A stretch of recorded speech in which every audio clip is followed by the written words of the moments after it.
chicken, Do your hot sauce. spend your money like money ain't shit. Woohoo! We too fresh. Got to blame it on Jesus. Hashtag Bustin'. Girls, tell me about a time where your quick thinking probably saved your life. I'll go first. 2 years ago, I was walking my dog at the park and a man approached me and asked to take a picture of her. And I said yes, because why not? It's a picture of a dog. So he starts taking a picture of my dog, and then I realized that he was like holding up her collar, and then it hit me. My address is on that collar. He's not taking a picture of my dog, he's taking a picture of my address. So I told him that I actually didn't feel comfortable with him having a picture of my dog, and I asked him to delete it. So he deletes it and then like starts walking away really fast. And I was like, "Excuse me, sir, no, could you also go into your deleted album and delete it from there?" And he goes, "I don't have a deleted album." And I was like, "You have an iPhone, everybody has a deleted album, could you please delete the picture?" And he was like, "Sorry, I don't have a deleted album," and like keeps walking away. And keep in mind, this is like 2 PM in a park, like there's other people around. So now I'm like chasing after him and I'm telling him, "Sir, I know you have the album, I will show you where the album is, can you please go onto your phone so that we can delete the picture?" Oh, part two, I'm sorry for the delay. So I'm still chasing after him, and people at the park are like starting to look at us now because I'm chasing after him and I'm telling him to stop walking. And so he stops, and I tell him again to delete the photo from the deleted album, and he goes, "I don't have a deleted album." And I was like, "Yes, you do. Everybody does. It'll take 10 seconds. And he goes, "Fine." And he like goes on his phone and does something for a second. He goes, "There, it's gone."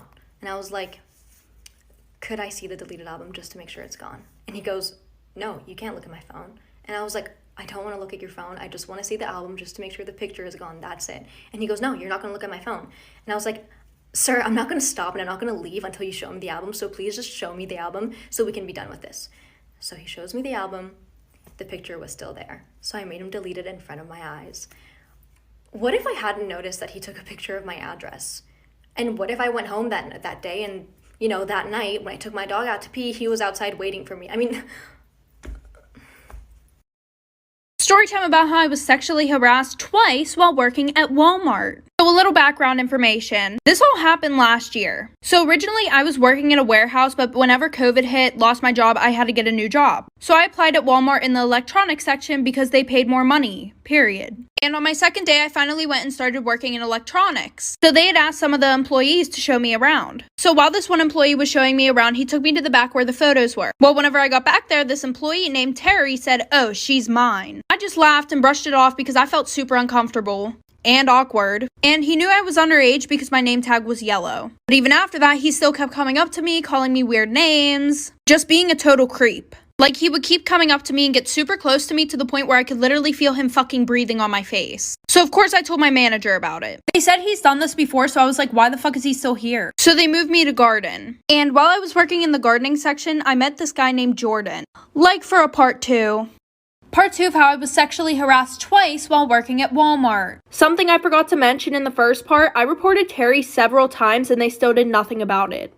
So like I said, then I met this kid Jordan, him and I started getting close, and work actually started to become fun. Well, finally, after a month, we decided that we were going to go out to lunch during work. So the day that we went out to lunch, he kept telling me that he needed to tell me something. But he was like beating around the bush the whole time. Like for some reason, he just couldn't get out what he wanted to tell me. But then he kept trying to change the subject like he wasn't the one who brought it up in the first place. I should have took that as a red flag before we went to lunch, but I didn't. So he keeps going on about it in the car, right? And then he's like, "I'm not really 20, I'm 25 turning 26. So then for some reason after that, whenever he saw my mood change, this guy has the audacity to start touching my legs, fucking rubbing my inner thigh and shit. I kept telling him to stop. I was like, "What the fuck are you doing?" So then I told him I'm getting out of the car. And he says, "I'm not gonna let you," like for part 3. Part 3 of how I got sexually harassed twice while working at Walmart. So like I said, he wouldn't let me out of the car, but then we got back to work. And then he had the audacity to keep asking if I was okay when he literally just sexually harassed me in the car. So I went to the bathroom, literally had a whole fucking mental breakdown. I called my mom to come get me because I was not finna stay there. So the next time that I went back to work, I grabbed my stuff and I gave it to one of the workers to go and give to a manager and tell them that I was quitting. Well, one of the managers caught me walking out the back door and she was like, "What's wrong?" So I immediately broke down. I started telling her what was going on. And then a crowd of people came around us being nosy as fuck, listening to what I was saying. And she was like, "You're not quitting. I'm gonna take care of this." So she sent me home and she said that she would call me whenever it was taken care of. So 2 days goes past. I'm like, why the fuck hasn't she called? So then I call and I found out that she fired me. So I reported everything to Walmart ethic team. and they just closed my case. They basically didn't do